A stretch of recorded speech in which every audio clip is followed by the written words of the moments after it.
চাচা, চাচা,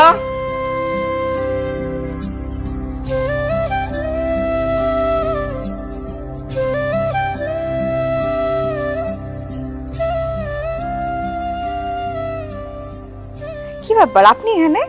আমার নামে নালিশ করতে আসছেন? যে না ওই চেয়ারম্যান চাচা আমার আসতে বলছিলেন। ও, তার মানে আপনার কাজ হয়ে গেছে। জি সেই জন্যই আসলাম। চাচা বলছে আজকে থেকে কাজে লেগে পড়তে। এরপর নিশ্চয়ই আমার বিরুদ্ধে নালিশ করবেন। যে না, কেন? আপনি তো আর ইচ্ছা করে মারেন না। ব্যথা কি একটু বেশি পাইছেন? না না, ওই সামান্য একটু কাটছে, 2-1 দিনের মধ্যে ঠিক হয়ে যাবে।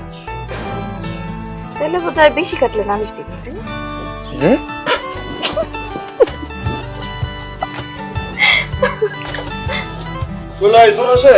জি চাচা, আসসালামু আলাইকুম। ওয়ালাইকুম আসসালাম। আব্বা, তুমি ওনারে আসতে বলছো? হ্যাঁ, আজকে থেকে ও আমার ওই সাইড ম্যানেজারের দায়িত্ব পালন করবো।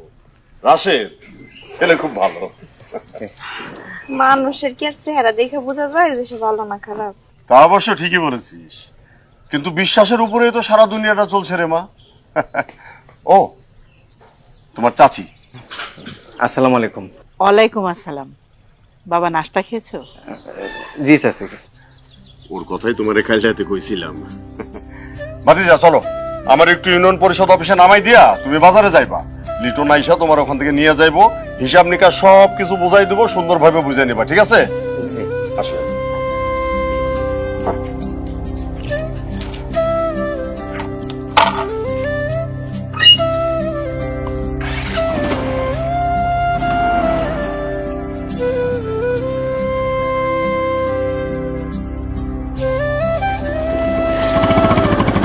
জি চাচা, ওঠেন। সাবধানে যাও আব্বা। হ্যাঁ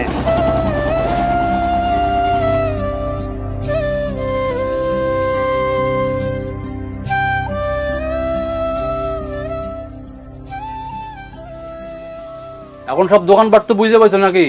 আর কোনো কিছু জানার আছে? জি ভাইজান, সব বুঝা হয়েছে। তাহলে প্রতিদিনের কালেকশন প্রতিদিন চেয়ারম্যান চাচারে জমা দিবা, ঠিক আছে? জি ঠিক আছে। আইলো আমি তাহলে যাই, বাড়ি যাও। ঠিক আছে। দাঁড়াও দাঁড়াও, দোকানপাটের দিকে মনোযোগ দিও, বাড়ির দিকে আবার মনোযোগ দিও না। জি ভাইজান, আমি সব বুঝতে পারছি, অসুবিধা নেই, ঠিক আছে, আমি সামলাই নেব। আচ্ছা। আসসালামু আলাইকুম। ওয়ালাইকুম আসসালাম।